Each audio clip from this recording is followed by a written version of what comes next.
This video will help you to create and manage events within KickUp. We'll start with the staff experience and then cover creating an event, managing attendance, and viewing feedback. As a staff member, you typically access KickUp for one of three reasons.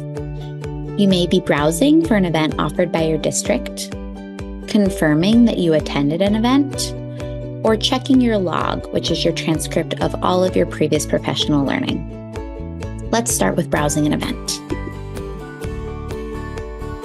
Here we're taken to your district's learning library.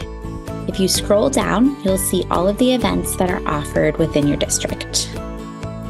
You can search the list by name or filter down for areas such as content or grade band.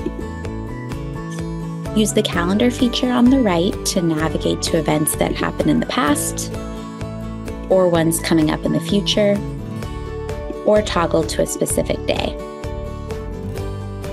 Once you found the correct event, click on it, and that'll take you to the event page with all of the relevant details. To register for the event, simply click this blue button.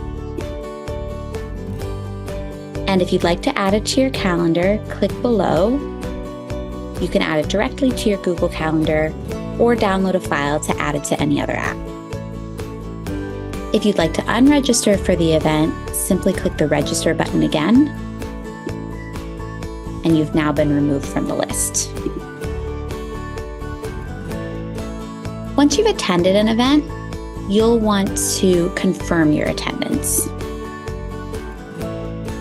The facilitator will give you a 6-digit alphanumeric code. Enter it and click Confirm Attendance.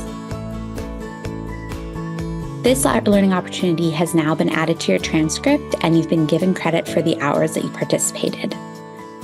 You'll be prompted to add your feedback. Clicking this button will let you share your opinions with your district. Once you've completed the form, simply click Submit at the bottom. Finally, you might need to access your log. Back on the home page, click the Your Log button and scroll down to see all of your previous professional learning. If you confirmed your attendance, you'll see this green check mark, and you'll be able to download a certificate for this particular event. If you'd like to print a transcript of all of your learning opportunities, you can do so by clicking on Actions, or you can download a CSV file.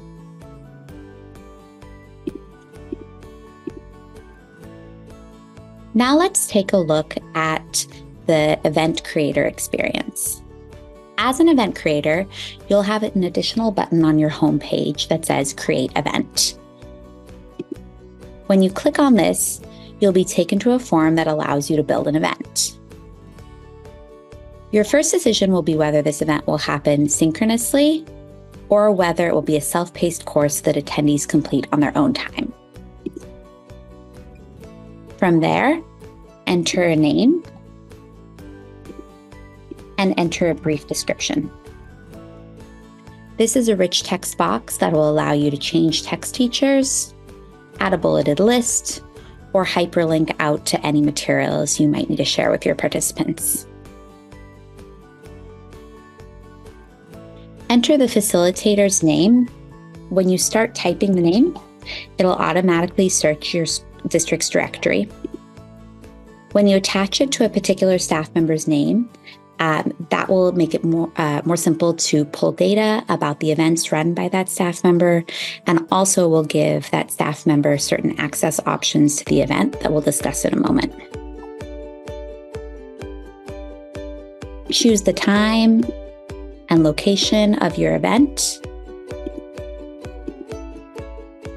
The location field could be a Zoom link, a city, a room number, or even an address.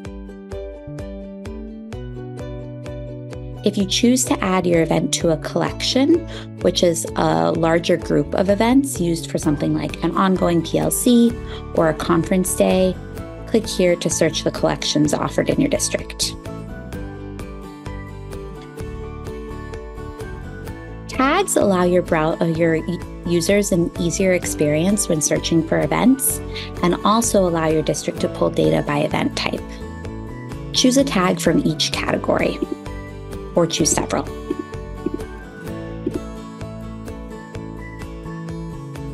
If you'd like to customize the registration window, use this section.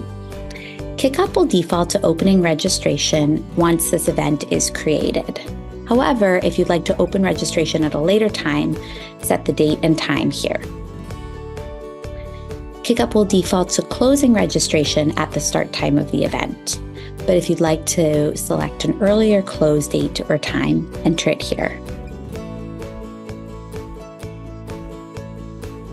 You can also customize the total tracked hours for an event. By clicking this button, you can enter the number of hours an attendee should receive credit for. For example, if you have an event that runs from 8 a.m. to 4 p.m., but will be taking an hour break for lunch, you may want to offer your participants 7 hours of credit rather than the 8 hours within that event time range. Next, you can choose to set a seat limit for your event. If you'd like to limit the number of seats for registration, click here and enter the number of seats that will be available. You can choose to allow additional attendees to confirm their attendance. That means that even if someone is not registered for the event, they could still enter the registration code and confirm that they did attend. You can also choose to allow a wait list if the event is full. If you choose this, then after 20 people have registered, the 21st person to register will become the first person on the wait list. If one of the original 20 was to unregister, that first person on the wait list would be added to the event automatically and would receive a notification email from KickUp.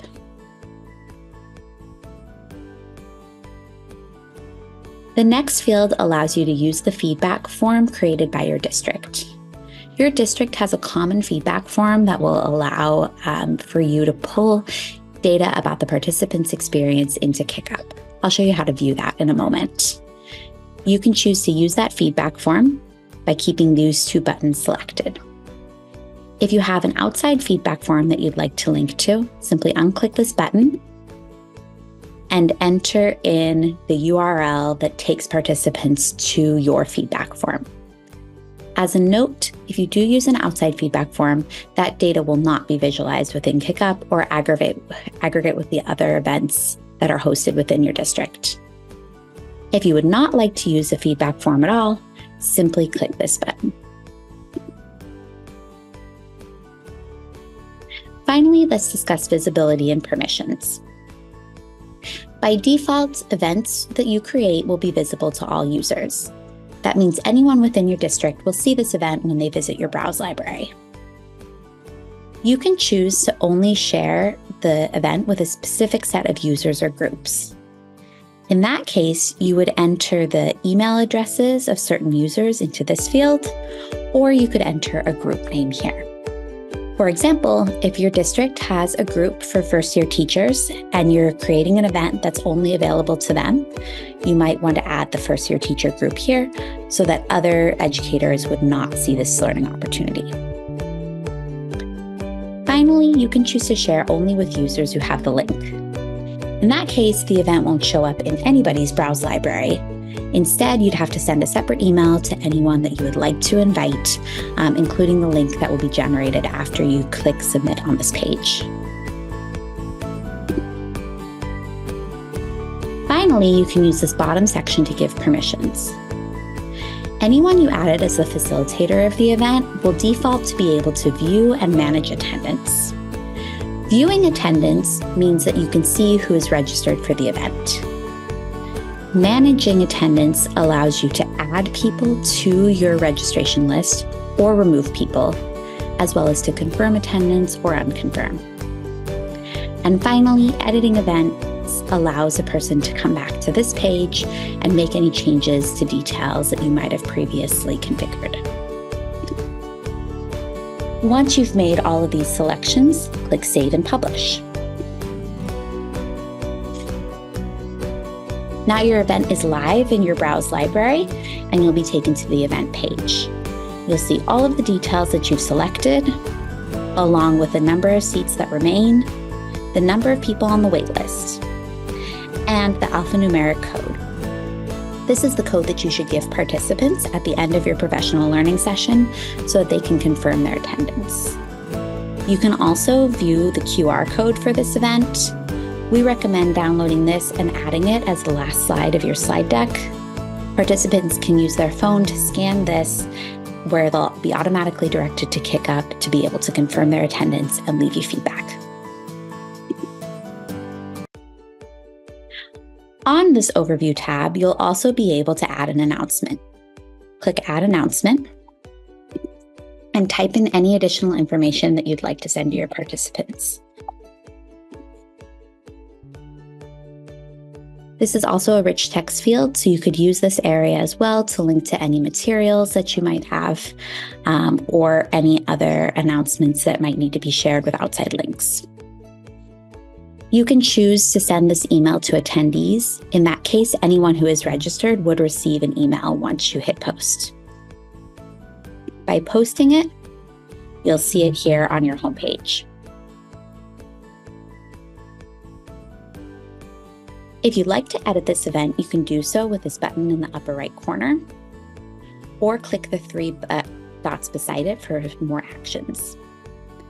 You can clone the event if you'll be running another event with similar details. In that case, you'd be taken back to the Edit Event page and you'd be able to change small things like an event name or the date and time while still keeping most of your settings consistent. You can delete an event if you'd no longer like to have it in your Browse library, or cancel an event if you'd like to prevent additional people from registering. Note that deleting an event is only possible if nobody has yet registered for your event. If participants have begun to register, you'll only have the cancel event option. If you choose that, no further participants will register, and then anyone registered will be notified that the event has been canceled. Next, click on the Attendance tab to manage your attendance. Here you'll see a list of all participants who have registered for the event. This list will be searchable by name or by email. You can also add attendees to your own event. Click this button and search your directory for the name of the participant that you would like to add. That person will be added to your list and you'll see their name and email appear. This notification is letting you know that the user has not received a registration email notification yet.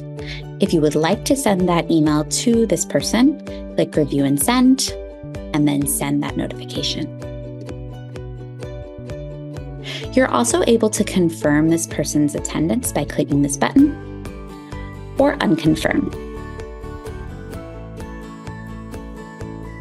Clicking these three dots will allow you to unregister the participant or edit their attendance.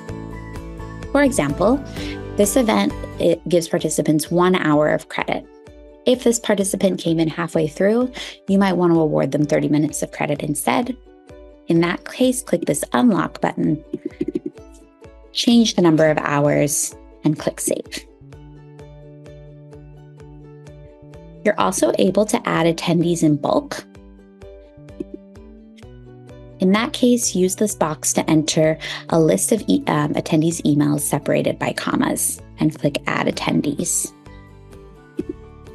You can also use this action button to download the event attendance as a CSV or to print a sign-in sheet if you'll need to use one. Finally, this last tab will allow you to see the feedback that's been left by participants for your event. This is a new event, so no feedback has been left yet. Let's go check out an event with some feedback.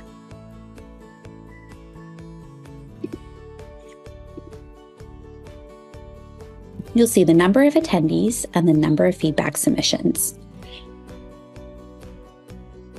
Matrix-style questions will populate as a heat map, where you'll be able to dig into into any areas that have been ranked particularly high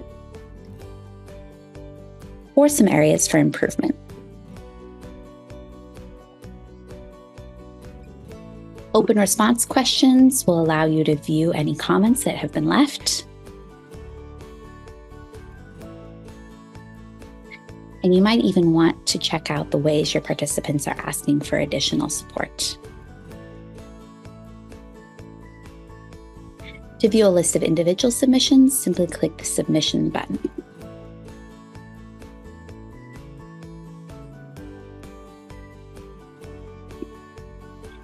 Now you know how to create an event within KickUp, as well as managing the event attendance and viewing the event feedback.